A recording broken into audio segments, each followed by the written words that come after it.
৭৩ আর তার অনুগ্রহে তিনি তোমাদের জন্য রাত ও দিন করেছেন যাতে তোমরা বিশ্রাম নিতে পারো আর তার অনুগ্রহ সন্ধান করতে পারো এবং যেন তোমরা শুকর আদায় করতে পারো।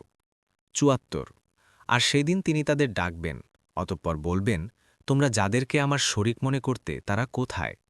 ৭৫ আর আমি প্রত্যেক জাতি থেকে একজন সাক্ষী বের করে নেব, অতঃপর আমি বলবো, তোমাদের প্রমাণ নিয়ে আসো। তখন তারা জানতে পারবে যে নিশ্চয় সত্য আল্লাহর কাছেই, এবং তারা যেসব মিথ্যা উদ্ভাবন করত তা তাদের থেকে হারিয়ে যাবে।